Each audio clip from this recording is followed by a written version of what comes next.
Ens trobem al bell mig d'un bosc mediterrani. Per què un bosc? Per què els arbres? L'arbre, ja ho hem dit abans, és un dels altres símbols importants del pensament de Llull. L'arbre, de fet, és una mena d'escala, és a dir, posa en connexió el cel i la terra. Però també hem de tenir en compte que hi ha les arrels, el tronc, les branques, per tant, és una, podríem dir-ho, és una gran enciclopèdia del saber. L'arbre és el símbol de la gran enciclopèdia de tots els sabers. Llull va escriure molts llibres amb el títol de Arbre de ciència o Arbre de filosofia d'amor, és a dir, amb la idea de que aquest arbre és l'instrument que ens ha de dur al coneixement. Aquesta és una instal·lació a càrrec de l'artista Pere Jaume que es titula L'arrel de l'arbre és una roda. De fet, aquesta és una frase de Ramon Llull, d'un dels seus llibres, Els començaments de medicina. La roda, que és l'arrel de l'arbre, són els principis, és a dir, els principis universals, els noms de Déu, però també les facultats de coneixement de l'home. I això és el que funciona com a arrel, i a sobre d'aquesta arrel estan les branques, el tronc i els diversos sabers.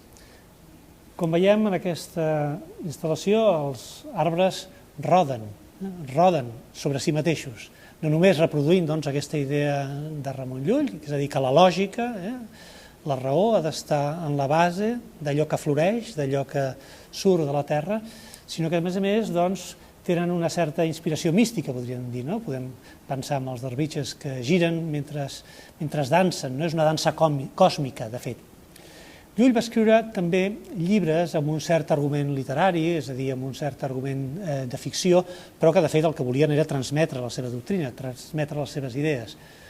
El més important dels quals, o un dels més importants, juntament amb el Blanquerna, és el Fèlix o el Llibre de Meravelles, que és un jove, és un alter ego, podríem dir, de Ramon Llull, que recorre el món i sempre recorre boscos on es troba una sèrie de savis, un jueu, un cristià, un musulmà, que es volen posar d'acord.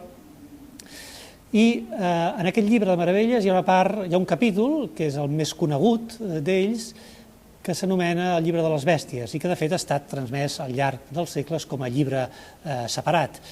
Aquest Llibre de les Bèsties té una tradició també en la història de la literatura que remunta a l'Índia. Hi ha un llibre que es diu Panchatantra, que va fer escriure un rei, després aquest llibre va ser traduït al persa, del persa va ser traduït a l'àrab, és el Kalila Dimna, són dos xacals, dos animals que es parlen entre ells, són al·legories, de fet.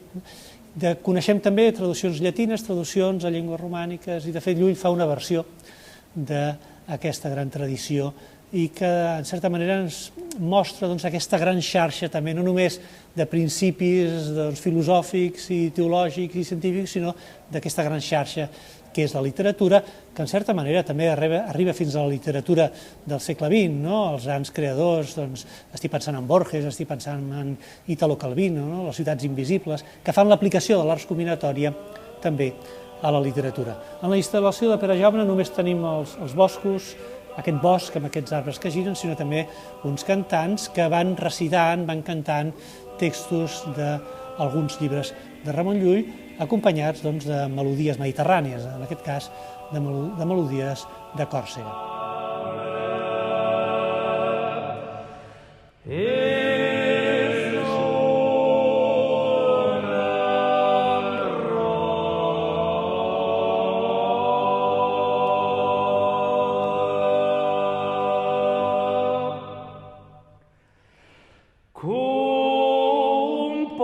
De lletres significant les quatre humors.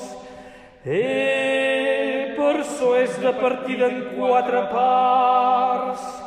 La primera part és de la còlera, la segona és de la sang,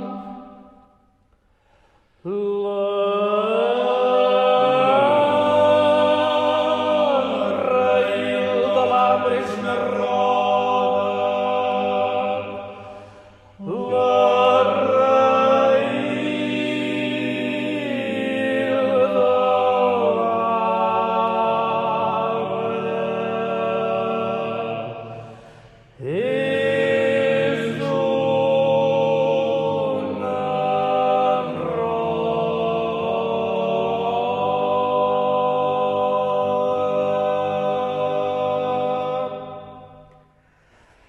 La terça és de la fleuma, la quarta és de la melancolia, on en cada quadrant és demostrada l'operació de l'humor i la febre, mesclament de los elements i la major accessió a la febre. Les altres coses que es contenen en les condicions de l'arbre.